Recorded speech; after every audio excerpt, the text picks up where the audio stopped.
planting workshop, we're going to go through 3 different subjects. Slide 2, identify crops and origins. Slide 3 to 6, needs and care. The last slide, prep and weeds. You can go in total depth more than these like 9 slides, because that's how plants are. Like, there's so much to learn, but this will give you like a very specific information to get started. That's rather than have info dump on you like, I don't know how to get started. Identify crops and origins. 1, brassica, cabbage, bok choy, kale, and then go into nightshade, potatoes, tomatoes, and peppers. And then we're gonna go into I can't say this one, but Apiaceae, yeah. Celery family. Anyone want to go through slide 3 so I'm not speaking at you all the whole time?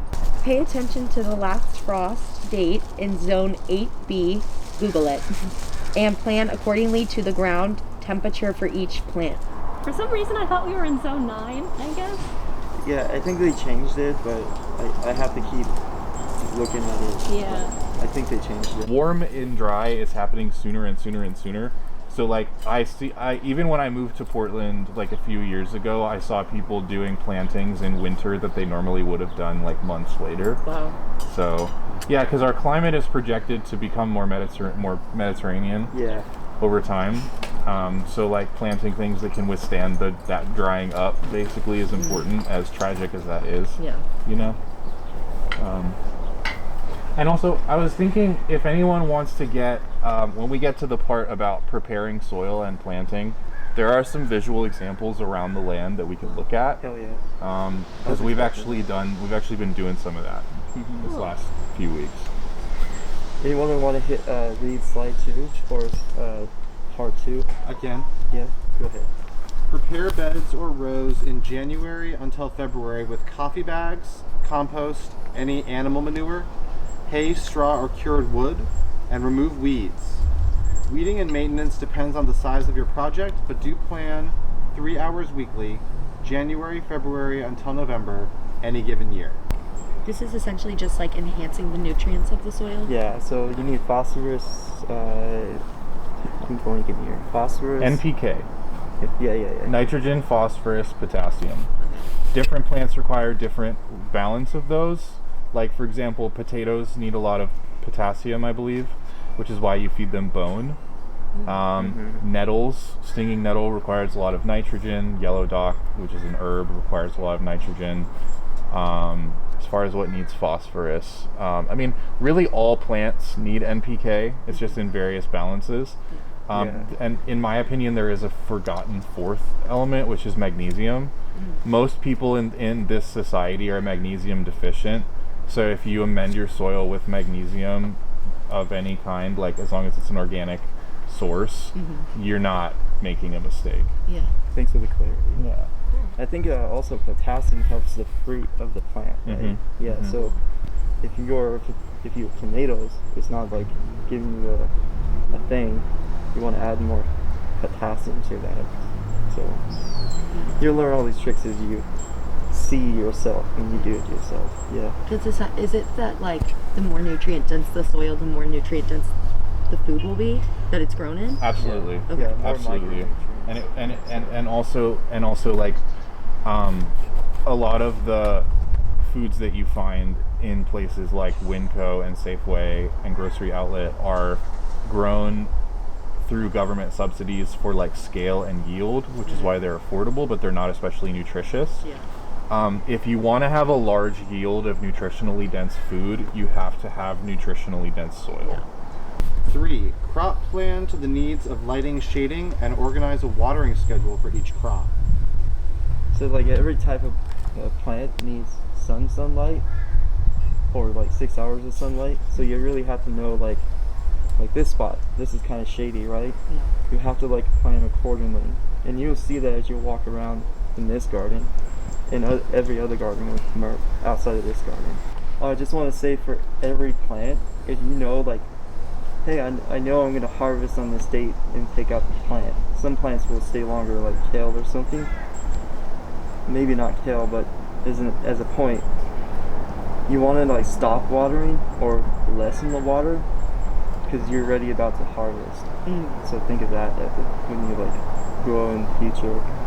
Ground temperature needs to be about 40 degrees.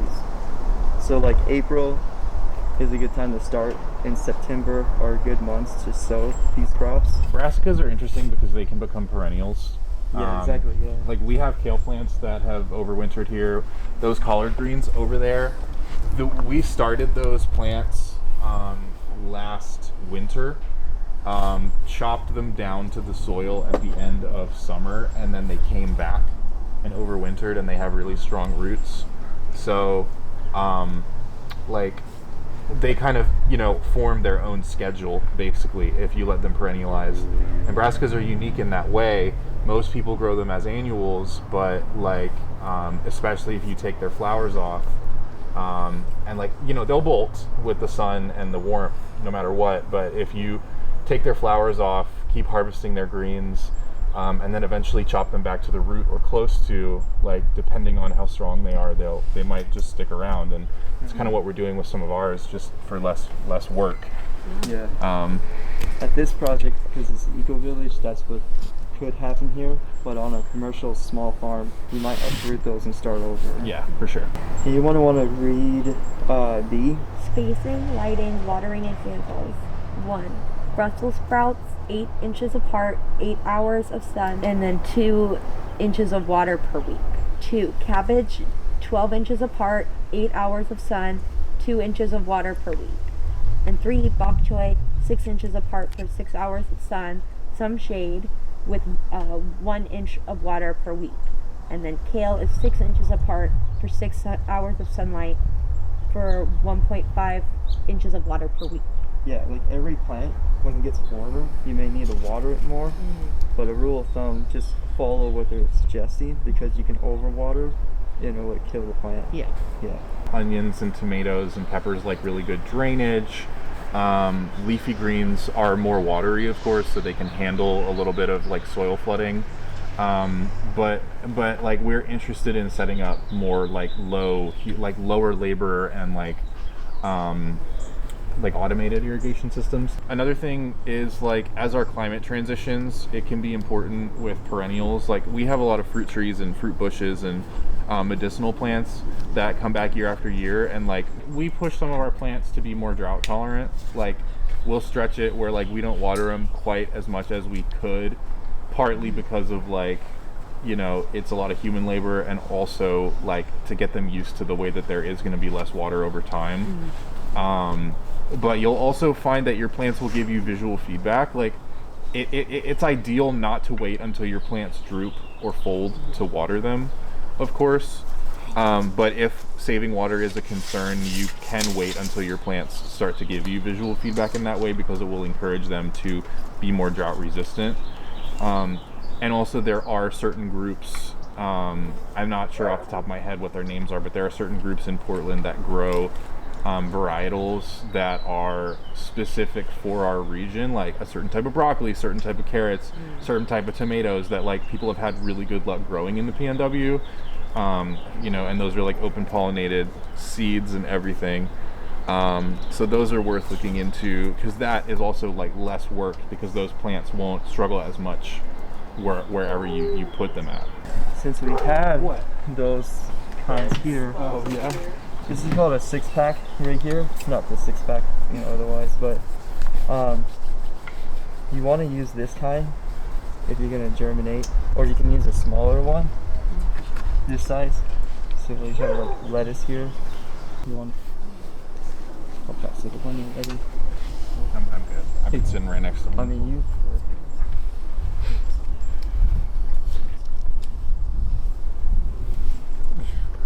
Lettuce and spinach. Spinach is easily one of the fastest growing leafy greens. And it'll come back several times. Like you can chop, if you get a good spinach plant growing, you can chop spinach down to the root, or down to like a couple inches above soil, like at least once, if not twice, on the same plant, and you'll get another yield. Wow. Most spinach varieties are known for that, and so it's really great in that way. Spring harvesting. Mm-hmm. Yeah. So I'll hit 4 here. So kale likes to be 6 inch apart. You could go longer if the kale's gonna get bigger. And like our comrade here was saying, like you can clip it down and it'll come back. You don't have to like kill it. If you're on a small commercial farm, you probably would take it up, but I like letting it overgrow personally. It's nice to watch, and it probably would seed if you let it go too. And so it needs like 6 hours of sun. You probably want to start with like just go with 1.5 inches of water. But again, like every plant, like a few weeks if you're gonna harvest it, unless you're here like at this place, you want to keep watering it. But yeah. Any questions about that? No? Has anyone ever grown any of these on here before? Huh? We're still in brassicas, or Yeah. Well, so of course we've got kale. We've grown kale, broccoli, collards, and I've tried my hand at kohlrabi. I wasn't very good at growing it because it needs a certain nutrient balance to get those, nice swollen stems. I have grown spinach with great success here. Spinach, like Yolotli said, is pretty robust and it grows fast and kind of spreads. Brassicas are not quite as good for this, but in my experience, actually something I learned from Black Futures as an organic technique for soil aeration, if you chop your plants down to the soil rather than pull them up, once they're mature and large, the roots will decompose and leave air pockets in the soil that microbes and insects can live in, and new seedlings that you place can find their way into those pockets much more easily, which can be really great for things with taproots like carrots and parsnips and things like that. Nice. Yeah. For like any beginner grower here, have you all like experimented? Have you tried to grow some of these plants? Yeah, That's the audience I'm trying to talk to. Yeah. In college I worked in the community garden, cool. and so I'm familiar with growing, tomatoes. We also had like a land for just like coffee plants, which was really cool. They're very different, but and then my parents have like a little garden. They live like 45 minutes outside of the city, and they just have like enough for them because it's just the two of them, and they eat a lot of their own stuff. Have you grown a lot, or? Not so much brassicas. I tried broccoli for the first time this year. One of the squirrels ate like my biggest plant, so rest in peace. kale can propagate with arugula if they're in proximity, and then you'll have like kale arugula, which is slightly more spicy kale. I like it. I feel like it also helps like the cold tolerance of kale. It survived the snow ice storm last January. Yeah, like I have a small kale forest. What you were saying about spacing kale, like it's interesting because I've had to thin it, but also found that the kale is dense enough now that's kind of suppressed. It's shading out like weeds below it. I've grown a little bit of lettuce at home. My lettuce plants turned out pretty small, but they were edible, and they were good. I'm currently growing some kale that Jay actually gave me, and it's grown edible flowers, which are very fun, very pretty, and very fun to eat. Oh, they're edible? Yeah. I've never tried to eat the flowers. They don't have a ton of taste, but I imagine they have some nutrients. So ground temperature needs to be about 40 degrees if you're gonna direct sow or sow seeds. Time in March to get that started until June.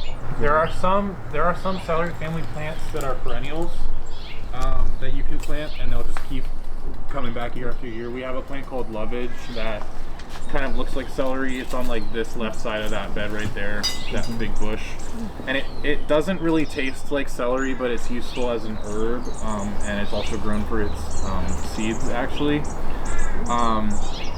So one of the cool things about things like carrots and celery is you can choose to let them seed, and you can use the seeds as a culinary spice and also to continue to produce your yield. Celery is hard to grow at home. think so too. Celery has a lot of needs that are difficult to like fulfill unless you've got like a really like solid tight operation. Carrots are a lot more accessible. Just remember, with plants that have tap roots, you want really well turned soil, good aeration, and good spacing. Yeah. Yeah.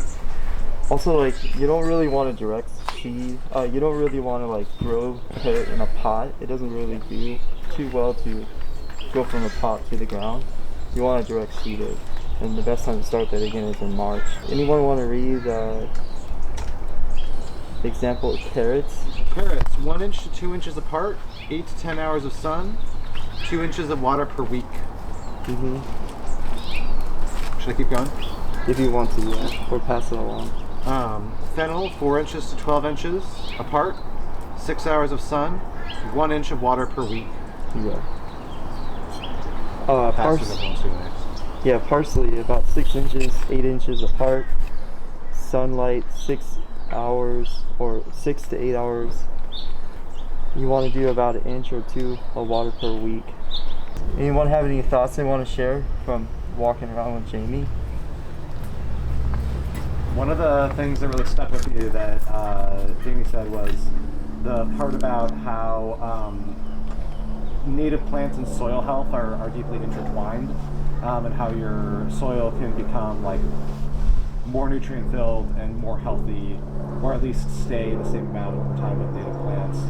Whereas with non-native plants, it becomes like less nutritious and less nutrient filled and less healthy over time. I will also say that part of the reason that ash is so important, that's connected to cultural like burning practices. There's a lot of indigenous farm and land management that involves intentional burning, because the ash that's created from that burn is really important in maintaining that fertility of the soil. So having native plants is one aspect of that, and then using ash, intentionally burning dead standing material, that's really important too. Even if you just build a big brush pile, or you burn your firewood like we do here, and then you turn that into your soil, those two things in combination, I would say, are like the two most important pieces of knowledge that I've personally taken away from learning from indigenous food keepers. Who could read about peppers, and who talk about peppers now? I can. Okay. Peppers, 18 inches apart, 8 hours sun, no shade, 2 inches of water per week. A tomato, a potato, an eggplant, I forgot something else. Those are all nightshade plants. And you need to start those in the germination process like late March inside of something like this right here. This is like a mini greenhouse, and I'll talk more about that. Does everyone know the difference between a determinate and an indeterminate tomato variety? No. Oh, that's a new thing. So determinate tomato varieties are plants that produce all their yield at one time. Okay. A lot of people know Italian tomato varieties, even though it was Mesoamericans that domesticated tomatoes like almost 10,000 years ago. So research your Mexican tomatoes, that's all I'm going to say. But as an Italian person myself, I know the Italian tomatoes. But Roma tomatoes are a famous example of determinates because they bush out and all the tomatoes set and then become mature all at once. Indeterminate tomato varieties are tomatoes that will give you yield in small clusters throughout the season. An indeterminate tomato variety will give you tomatoes until it's too cold to give tomatoes anymore. And indeterminate tomato plants grow from one central point where if you remove little growth suckers and stuff, it will turn into a vine. You can train an indeterminate tomato variety into a vine very easily as a way of having a more vertical situation and as a way to plant things very close together while still like having a good situation basically. Like if you have a determinate variety that's more of a bush, maybe put it in a big pot or give it a little more space. Yeah, they want a lot of space. They do want a lot of space, yeah. Or else they kind of fight each other. And then if you go, a great example of trellising indeterminate tomato varieties is the stuff that they do over at Black Futures. So if you hit up Black Futures on Instagram and you apply to be a volunteer and you join their newsletter, and you go over there and you help out, you can see the way that they do trellises for cucumbers and tomatoes. Great example of what I'm talking about. They experiment with lots of different ways of doing that. And the advantage for turning tomatoes into vines is that you basically get a little bit less yield than if you leave every single sucker to perform its job to create side vines and you get little clusters and stuff. Like, that can easily get really feral. And like, if you planted an indeterminate vining tomato variety like on the side of a chain link fence or something and just like let it go crazy, it would probably cover the entire fence. But when you're planting stuff close together and you're trellising and vining stuff, basically that creates a more comfortable situation for you as a person on a human scale to pick more comfortably at like head or arm height. It also allows you to sort of track where your fruiting clusters are, watch for blossom end rot. Vining indeterminates is just like a pretty common like industrial commercial farming technique at this point, but it does have its advantages.